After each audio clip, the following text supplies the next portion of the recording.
Good day! Are we digitally ready? This is a question that teachers and learners are probably asking right now.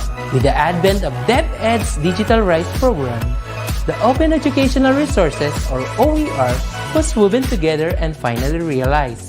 This project prioritizes the necessity to enhance the digital literacy skills of every teacher and learner in the country. Our OER mission is to connect the disconnected. OER is indeed an innovative initiative with a lofty aim to get disconnected schools and last-mile schools connected through ICT even without an internet connection.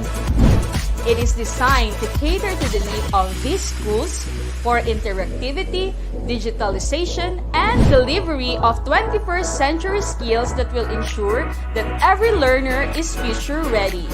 Join us in another training workshop and learn more about open educational resources, whose primary purpose is to provide support and assistance to learners and teachers in this rapid advancement of technology.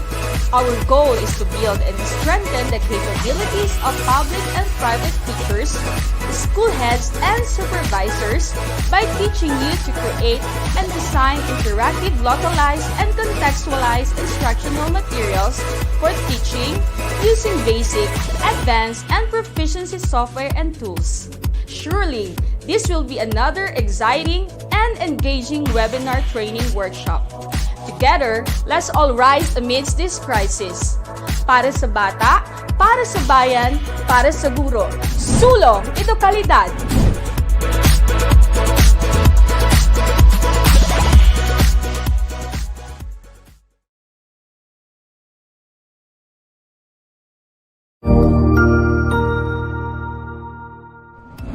Magandang araw, Sir Wilbur po, at your service. Narito ang ETUlay upang gabayan ka sa inyong pag-aaral upang lubos na maunawaan ang iba't ibang paksa o subject.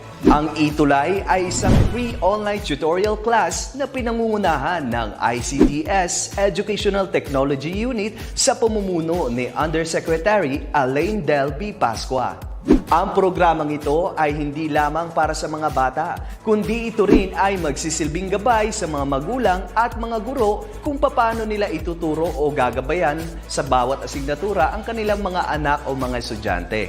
Sa kasalukuyan, ang self-learning module mula sa rehiyon ng Calabarzon at kilala sa tawag na Pivot ang ginagamit sa ating ETUlay online class. Kaya ano pang hinihintay ninyo? Ihanda na ang inyong mga ballpen o lapis, papel o kwaderno at samahan kaming itulay ang pagkatuto para sa bawat batang Pilipino. Sama-sama tayong magtutulungan para malampasan ang mga hamon sa panahong ito. Halina't matuto kasama ang inyong online tutor sa oras na ito.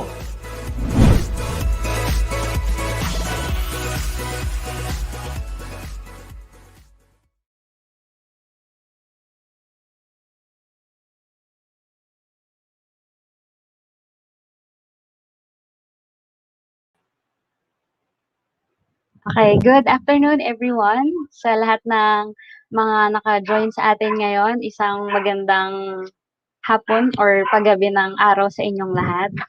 And today, we will be tackling about our subject, Introduction to World Religions and Belief System.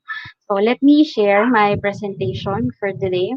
So I hope everyone's okay, fine. Kamusta naman ang mga internet connections natin at the moment? All right. Let me see. Okay, nakikita na ba yung akin? Ayan, sige. So, again, our topic for today is Introduction to World Religions and Belief System. This is week 2 of the third quarter. So, we'll be tackling about the origins of world religions. Okay? Yeah, so this is week 2. So at the end of the lesson or this session today, you will be able to hopefully analyze the interconnectedness of geography, culture, and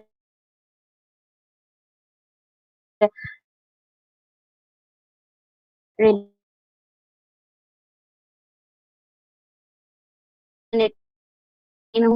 nakaraang linggo ay hindi tayo nagkaroon ng tutorial since it's whole week or to even at least learn din, di ba? Kahit na merong gap within the discussion. So for our review, let's have a matching type. Okay? So for every one of us who's here watching, let's try matching column A with the correct answer on column B. So are we all ready for our topic today? Yan, sa mga kakarating lang, you can say hi on our comment box. Let's maximize the usage of that for our interaction, for you answering my questions later. Okay? Yeah. So I hope you are all ready. So for our question. So I have here 5 questions. We have column A and column B. What you're going to do is to type down what is the correct letter of each of the questions presented here. Okay? So let's have number 1. Okay? So let's see. What do you call a belief that there is one supreme God? So among our choices, ano kaya ang tamang sagot dito? Is it A, worldview, B, monotheism, C, theism, D, atheism, E, agnosticism, or F, theism? So for letter A belief that there is one supreme God. Okay? So ang tamang sagot for number 1 is letter B. Okay? One supreme God meaning mono, nag-iisa lang. So that's monotheism. Okay? Number 2, a belief that God cannot be known.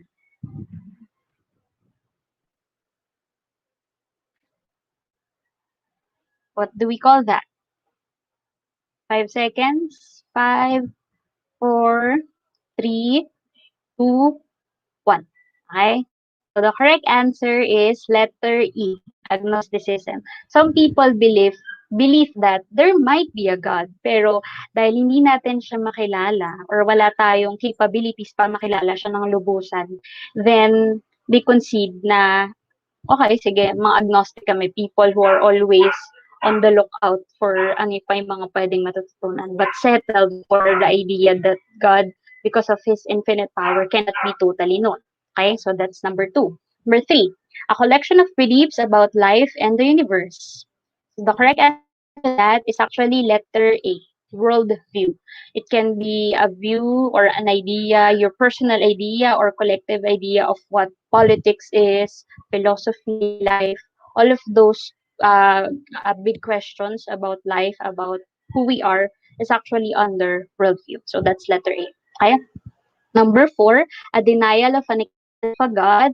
That belief is actually letter B, atheism. Okay?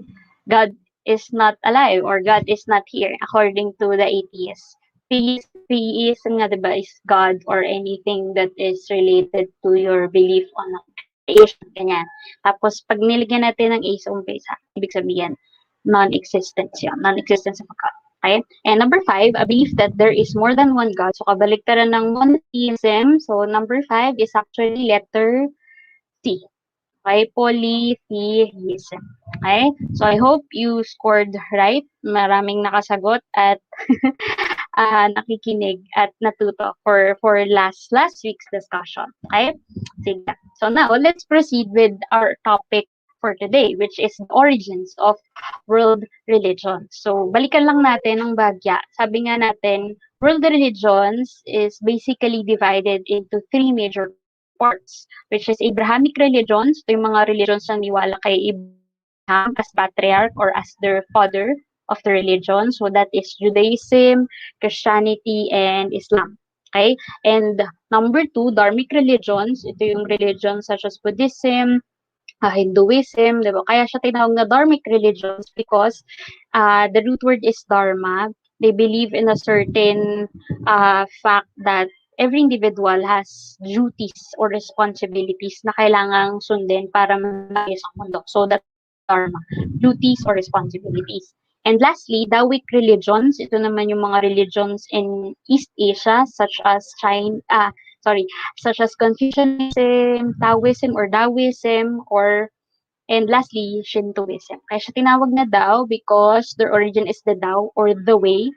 There is a certain in which we have to live our life na hindi nakaka-destroy or nakakasira ng, ng paligid, ng buhay ng mga tao, or even yung sa non-living things natin. Kaya siya Tao or the way. Believing in way. Okay? So, in yung world religions, in natin parts. All of the religions have its historical background, ibig sabihin yung pinagmulan nila, bakit sila nagsimula, bakit nabuo yung mga yon. Pangalawa, geographical context, ano ba ang nangyayari, ano ang meron sa mga lugar na pinagmulan ng mga religions na ito na nakaapekto sa pagbuo ng mga paniniwala nila yon. And lastly, yung cultural milieu nila, or it talks about yung social and cultural aspects that they have established for their lives para mabuhay ng maayos. So, kung ano mang setting nandun sila or environment na doon ng mga tao. Okay? So, yun yung magiging discussion natin for today. Okay? So, let's proceed first with our historical foundations. So, for the Abrahamic religions, we have, of course, their father, which is Patriarch Abraham. For Christians, we can read it on our Bibles. Even for the Muslims, they have Abraham Quran. Okay. So in the Buddhism, Hinduism, all of those religions from India, and the way of how is for the East Asian countries, China, Korea, Japan, and all those things, for all those religions. Okay, or countries pa. Okay, so let's begin with the Patriarch Abraham.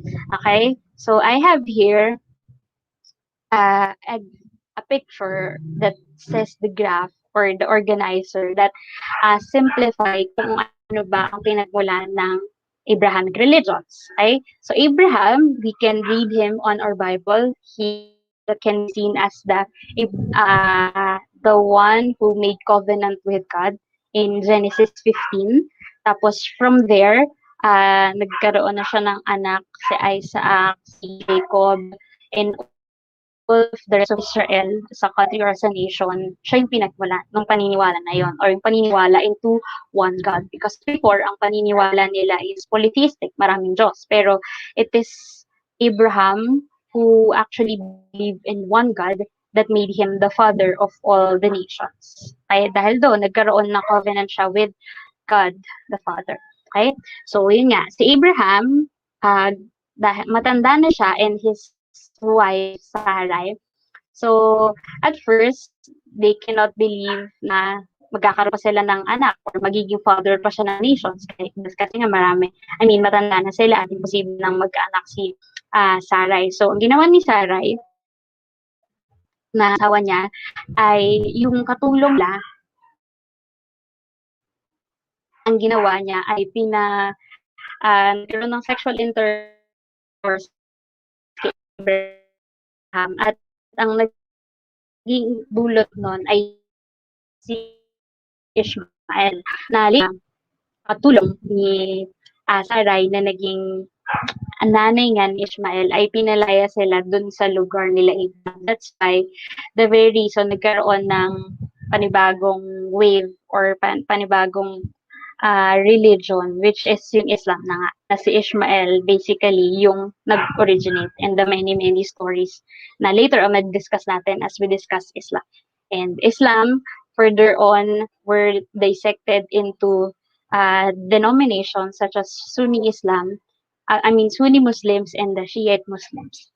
Further on, discuss natin as we go on with Islam. Tapos going back to Abraham, his first son talaga kay Sarai na kanyang asawa ay naging pinagmulan ng Judaism from Abraham to Isaac to Jacob, and Jacob later on was renamed to Israel, and that's the very reason kung bakit nagkaroon ng Judaism, yung mga angkan nila, sila yung nag-proceed ng paniniwala na yon.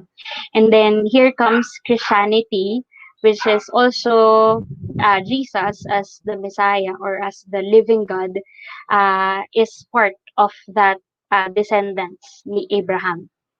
Okay, so we'll further discuss that as we move on with Christianity. Tapos Christianity now, as its very religion, has three main sections or denominations or sects.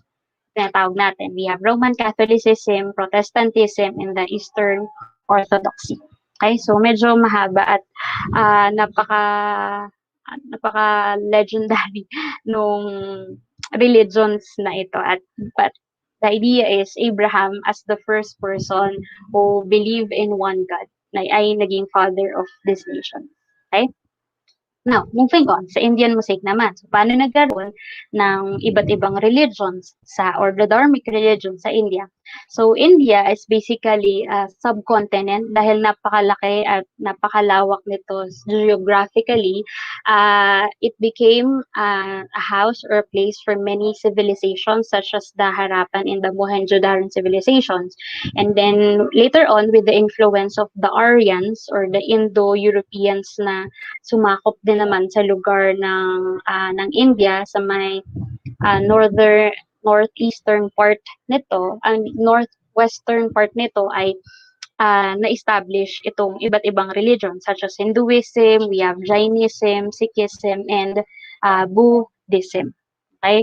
But for the sake of our discussion for world religions, ang focus natin is Hinduism and Buddhism because it has the majority of the believers in the world. Okay? So, and then lastly, for our historical foundation, we have the way of the Tao, and this religion, this group of religions, the Taoic religions, are highly influenced by the Chinese civilizations. So, as we probably know, ito ay isa sa mga pinakamatandang buhay na civilizations pa sa mundong ito. Okay? So they were established around 4,000 years ago and na ipasa-pasa yung mga belief and traditions and practices nila from there. Okay?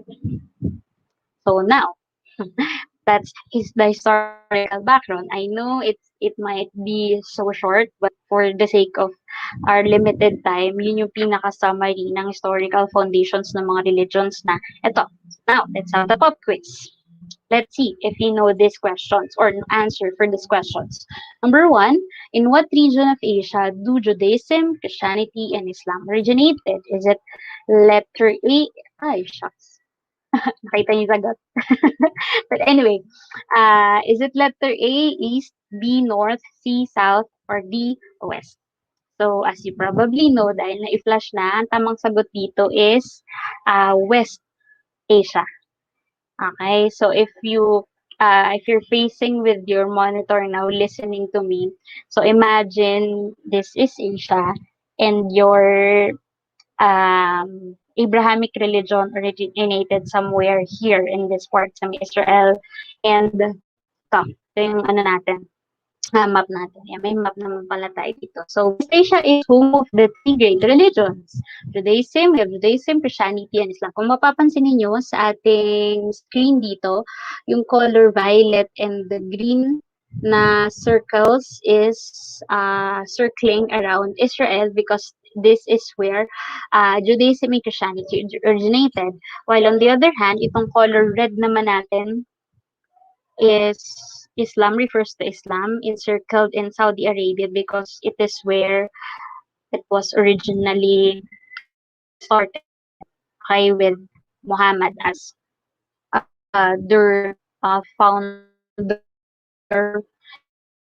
their prophet or final prophet. Okay. Next one, what is the holy river Hindu? Is it Latin Hindus? Or letter D, is it Mohenjo-Daro? What do you think is the correct answer?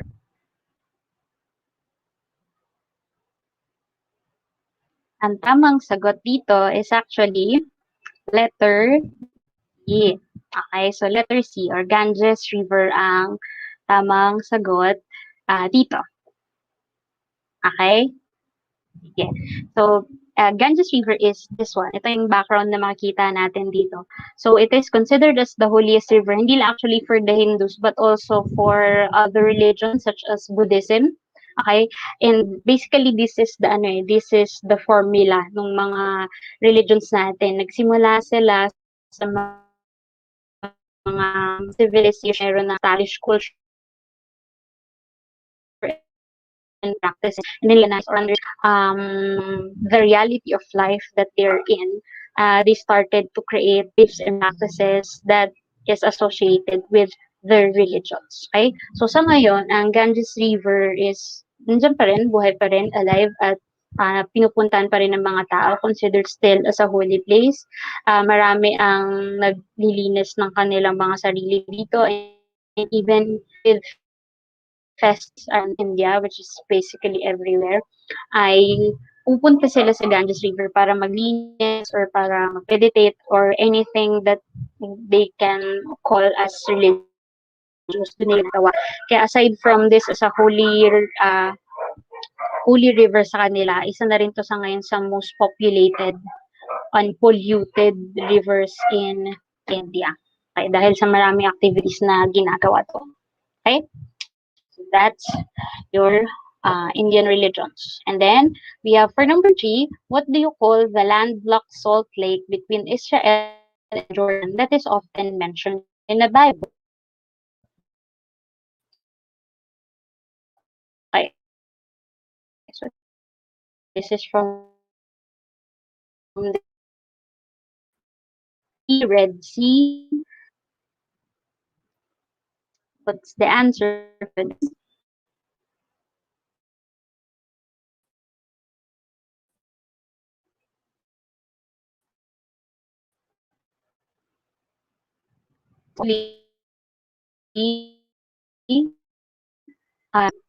Tinawag natin. Actually, siyang full of salt, kumbaga yung elements or yung structure ng river or ng body of water or ng lake na ito, ng body of water nito saan taong lumutang, parang lumutang in a way doon kasi nga sobrang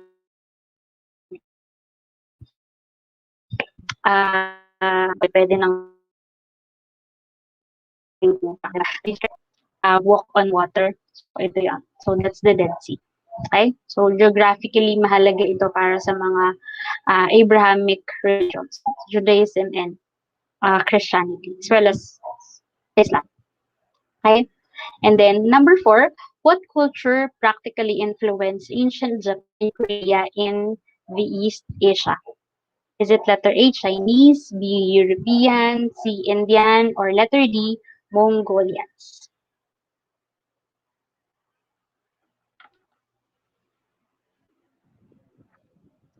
Again, what culture practically influenced ancient Japan and Korea in the East Asia? Is it letter A, Chinese, B, European, C, Indian, D, Mongolians?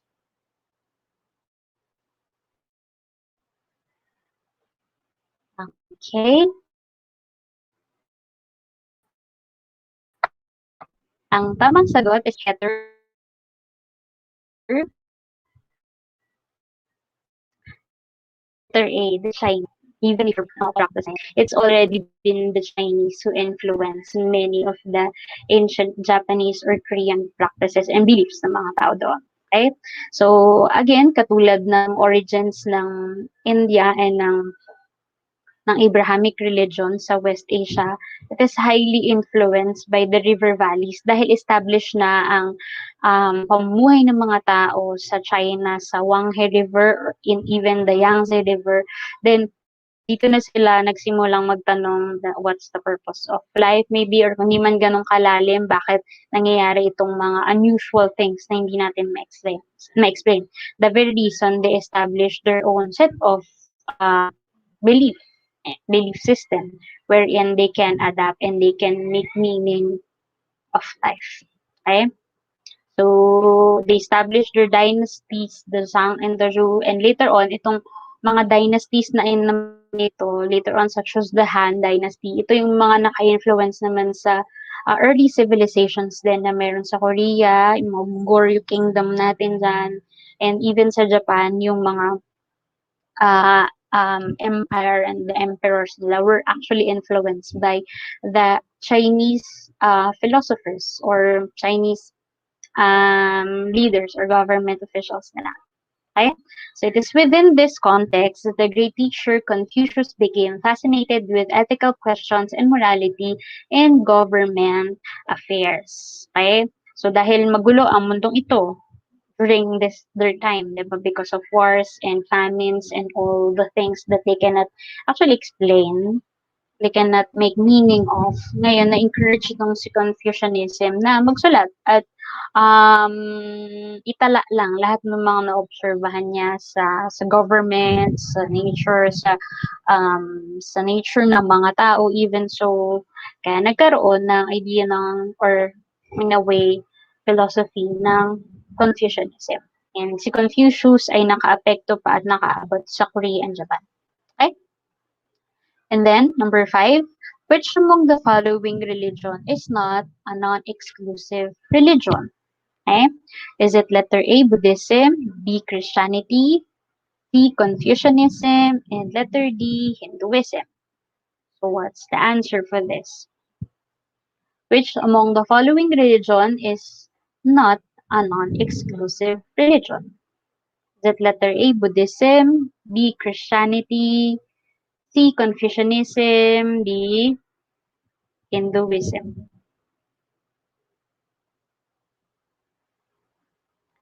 The correct answer for this is actually letter B. Okay? Ano ba ibig sabihin natin ng hindi siya non-exclusive religion? Okay? Pag naman is simply talks about what we call the cultural milieu. It is defined as the setting or the environment which lives, including social and cultural life. Hindi lang naman tayo by the book, right? Marami sa mga paniniwala at practices ng mga tao ay hindi naman talaga directly itinuro sa atin, but we actually adapt it from observing and then from living that environment, right? It's not the cultural milieu, yung social and cultural aspects ng buhay na people. Okay? So, we have exclusive versus non-exclusive type of cultural milieus. Pag sinabi nating exclusive, ito yung mga religions na oftentimes ay monotheistic. Pag sinabi nating monotheistic, ay may paniniwala lang sa isang Diyos. Like Judaism, Christianity, and Islam, for example. Okay? Then, meanwhile, naman na non-exclusive are religions that are often polytheistic in nature. Examples of this are Hinduism, Buddhism, Confucianism, Taoism, and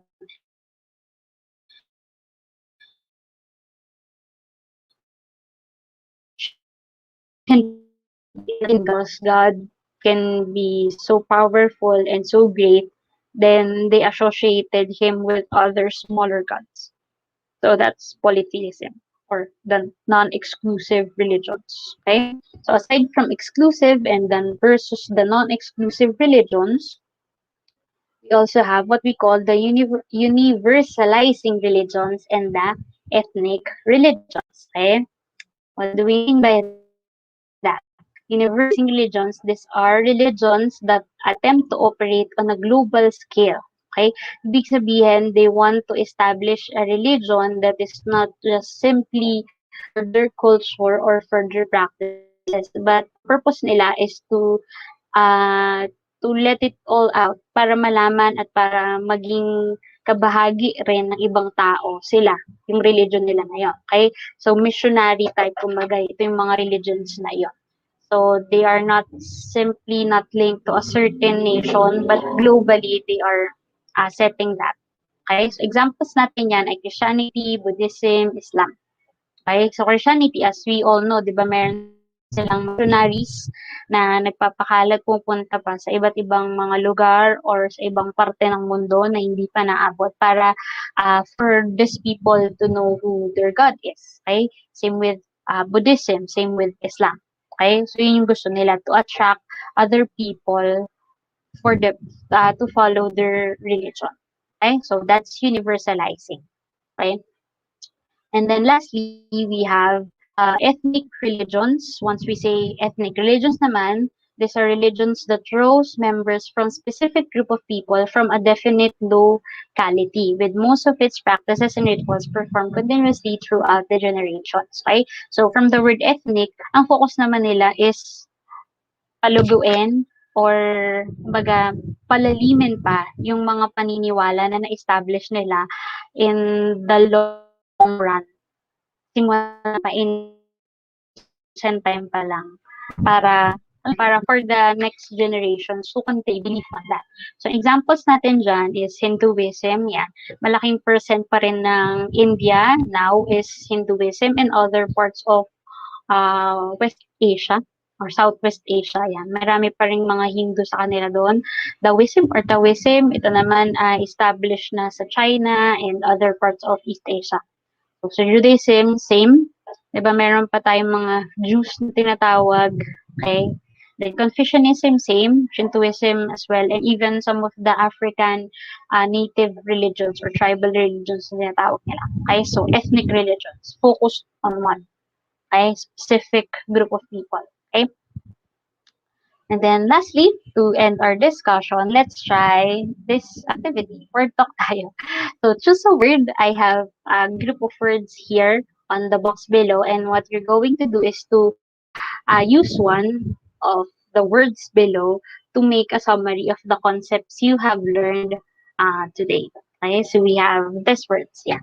We have Abraham, monotheism, polytheism.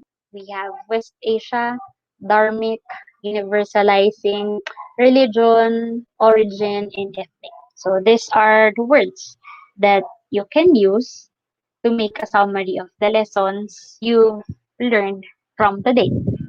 Okay? So let me see if you have something to share. At least a word lang. You can use our comment box uh, to say, or I mean, to type your answers of a summary of the things that you have. Okay?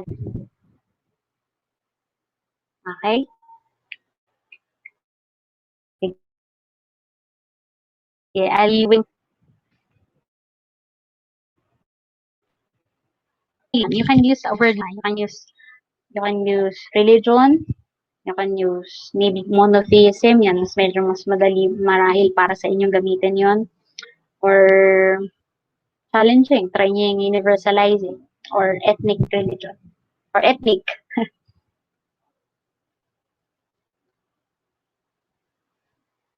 Alright? Meron ba mag-attempt?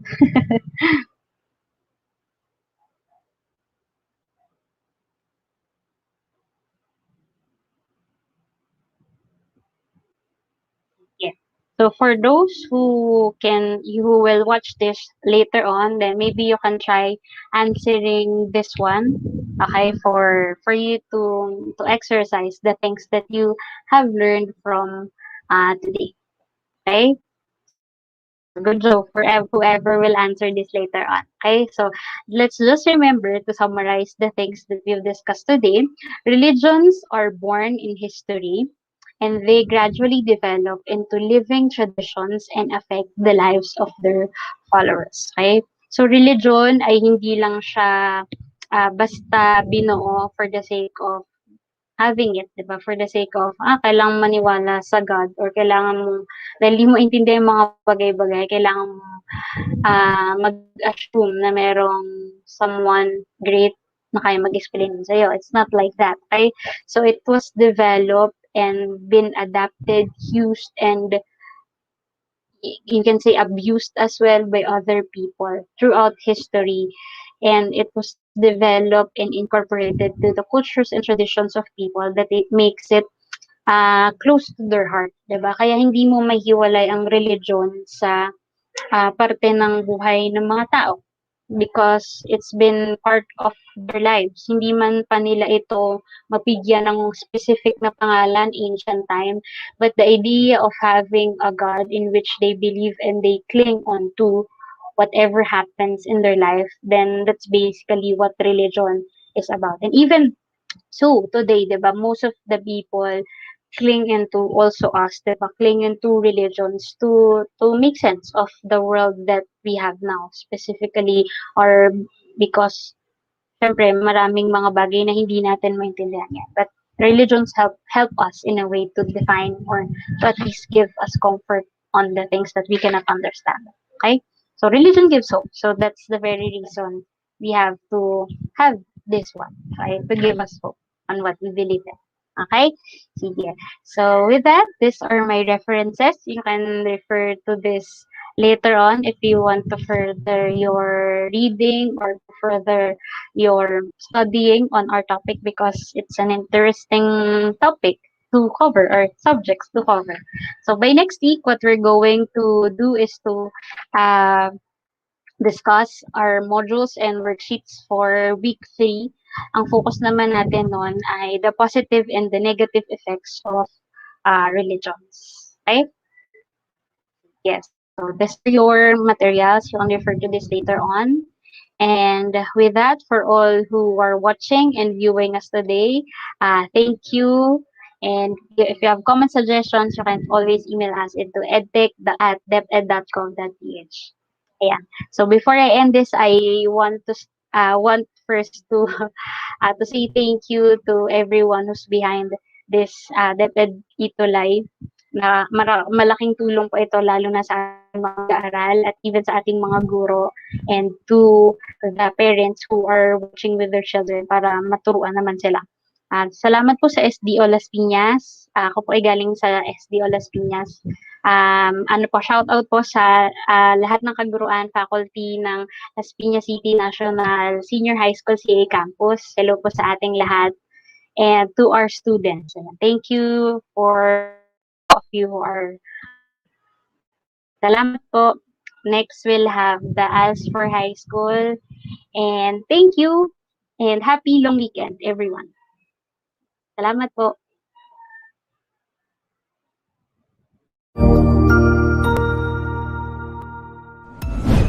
Sigurado ako na marami ka na namang natutuhan sa ating ETUlay tutorial session ngayong araw. Tandaan, ito ay hindi lamang para sa ating mga mag-aaral, kundi pati rin sa ating mga minamahal na guro at mga magulang na kaagapay natin para maituloy ang pagkatuto sa kabila ng nararanasang pandemya. Patuloy ding sumubaybay sa DepEd TV para sa mga araling ginawang video episodes. Mapapanood ito mula Lunes hanggang Sabado, alas 7 ng umaga hanggang alas 7 ng gabi sa inyong mga telebisyon. Abangan bukas mula 1:00 ng tanghali ang iba pang aralin sa ating ETUlay free online tutorial session sa mathematics.